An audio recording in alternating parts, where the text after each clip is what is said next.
स्वागत आहे तुमचं सुषमाज किचनमध्ये। आज आपण चैत्र गौरी विशेष कच्च्या कैरीचं पन्ह आणि कैरीची डाळ किंवा मग आंबे डाळ बनवणार आहोत।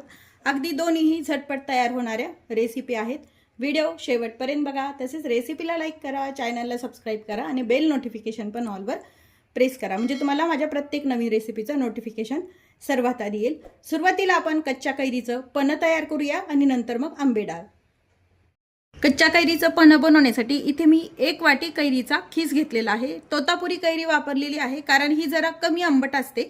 याची साल काढून हा आपला खीस तयार करून घेतलेला आहे। कैरी स्वच्छ धुवून घ्यायची, याचे हे दोन्ही टोक काढून टाकायचे आणि साल काढायची। साल जर ठेवली तर कैरीचं पन्ह हे तुरट लागतं किंवा मग कडवट लागतं।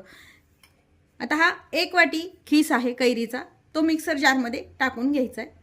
अर्धी वाटी साखर घेतली। साखर ही तात्पुरती घेतलेली आहे, जसं कैरीचा आंबटपणा आहे त्या प्रमाणात आपण यामध्ये साखर वापरायची आहे। आता हे मिक्सरवरती आपल्याला बारीक करून घ्यायचे। मिक्सरवरती आपण हे या पद्धतीने काढून घेतलेलं आहे। शक्यतो कैरी ही चिरून न घेता खिसूनच घ्या पन्ह बनवताना, त्यामुळे काय होतं व्यवस्थित आता याचा खीस असं छान रवाळ हे मिश्रण तयार होतं। आता हे जे बनवलेलं कैरीचं मिश्रण आहे एका भांड्यामध्ये काढून घ्यायचे। या कैरीच्या मिश्रणामध्ये आवश्यकतेनुसार पाणी वापरायचं। जसं तुम्हाला याचं आंबट गोड प्रमाण हवं त्या पद्धतीने पाण्याचं प्रमाण वापरायचं। पाण्याचं प्रमाण पाण्याचं आणि साखरेचं प्रमाण नाही सांगता येणार, कारण कैरी एखाद्या वेळेस जास्त आंबट किंवा मग जास्त गोडसर जर असू शकेल तर त्या प्रमाणात तुम्ही साखर आणि पाणी वापरायचे। यामध्ये साधारण ज्या वाटीने आपण खीस घेतला आहे त्याच वाटीने 2 वाट्या मी पाणी टाकून घेतले। अर्धा चमचा वेलची पावडर टाकून घेतली। यामध्ये वेलची, जायफळ आणि सुंठ एकत्र करून घेतलेली ही पावडर आहे। चिमूटभर मीठ टाकायचे साधं आणि चिमूटभर काळं मीठ आणि व्यवस्थित हे मिक्स करून घ्यायचे। यामध्ये तुमच्याकडे जर केशर असेल तर ते पण तुम्ही टाकू शकता। मिक्सरमध्ये जेव्हा आपण कैरी काढतो ना तेव्हाच केशरच्या काड्या यामध्ये टाकायच्या, म्हणजे अगदी छान केशरी रंग येतो। आता याची टेस्ट पाहूया। याला साखर जर अजून लागत असेल तर ती टाकून घ्यायची।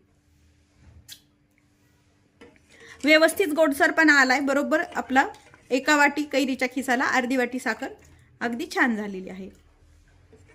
हे तयार केलेलं पन्ह आहे ना, एका काचेच्या बरणीमध्ये भरून जर तुम्ही फ्रीजमध्ये ठेवलं तर 8 ते 10 दिवस छान राहतं।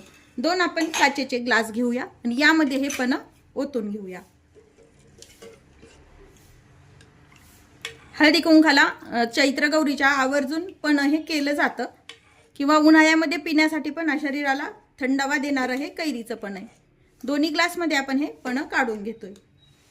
वगैरे न टाकता याला कलर अगदी छान आलाय। वरतून थोडीशी वेलची पावडर टाकून घ्यायची। कच्च्या कैरीचं पन्ह आपण तयार करून घेतलेलं आहे। आता कैरीची डाळ किंवा मग आंबे डाळ तयार करू। आंबे डाळ किंवा मग कैरीची डाळ बनवण्यासाठी इथे मी हरभऱ्याची डाळ, चणा डाळ मी 1 वाटी भरून व्यवस्थित आपली 2 तास ते 3 तास छान भिजून घ्यायची। डाळ अशी छान तुटल्या गेली पाहिजे इतपत छान भिजून घेतलेली आहे। आता ही भिजवलेली डाळ आहे, यातलं पूर्ण पाणी असं निथळून घ्यायचं आणि मिक्सर जारमध्ये टाकून घ्यायची। डाळ आपण मिक्सर जारमध्ये टाकून घेतली। कैरीचा खिसून घेतलेला खीस आहे, साधारण ही अर्धी कैरी मी खिसून घेतलेली आहे। कैरीचा आंबटपणा जसा असेल किंवा तुम्हाला जसा आवडतो त्या पद्धतीने तुम्ही यामध्ये खीस वापरायचा आहे। कैरीची साल काढून कधीही खीस करून घ्यायचा, म्हणजे डाळीला तुरटपणा किंवा मग कडवटपणा येत नाही। आणि ही जी कैरी वापरलेली आहे मी तोतापुरी कैरी वापरलेली आहे। आपली जी गावरान कैरी जर वापरली तर थोडासा आंबटपणा जास्त येतो। 2 पोपटी मिरच्या घेतलेल्या आहेत। पोपटी मिरच्या ह्या कमी तिखट असतात, म्हणून मी शक्यतो पोपटी मिरच्या वापरते। मिरच्या टाकून घेतल्यानंतर कढीपत्त्याची काही पानं टाकून घ्यायची आणि थोडीशी कोथिंबीर, अर्धा चमचा आपण यामध्ये साखर टाकून घ्यायची। काही राहिलेलं साहित्य आपण टाकून घेऊया। चवीपुरतं मीठ टाकलं यामध्ये मी, आणि अगदी चिमूटभर हळद टाकायची आणि आता हे मिक्सरवरती काढून घ्यायचंय। मिक्सरवरती आपण या पद्धतीने काढून घेतलंय। साधारण एखाद दुसरी डाळ राहील असं हे आपल्याला जाडसरच काढायचं आहे, एकदम अगदी बारीकही नाही काढायचं। आता हे एका भांड्यामध्ये काढून घेऊया। आता हे एका भांड्यामध्ये काढून घेतलंय। वरतून भरपूर कोथिंबीर आपल्याला टाकून घ्यायची, स्वच्छ धुवून बारीक चिरलेली कोथिंबीर आहे, आणि मिक्स करून घ्यायचंय। या डाळीला छान तडका देऊन घ्यायचा आहे, त्यासाठी इथं मी तेल गरम करून ठेवलंय साधारण 2 पळी। थोडीशी मोहरी टाकून घ्यायची आधी। मोहरी तडतडल्यावरती जिरं टाकायचे, कढीपत्ता टाकून घ्यायचा आहे आणि हिंग टाकायचा आहे आणि छान मिक्स करून घ्यायचं आहे।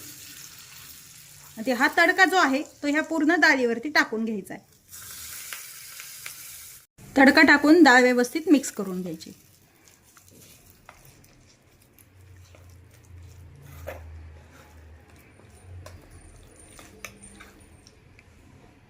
एका बाउलमध्ये डाळ आपण काढून घेऊया.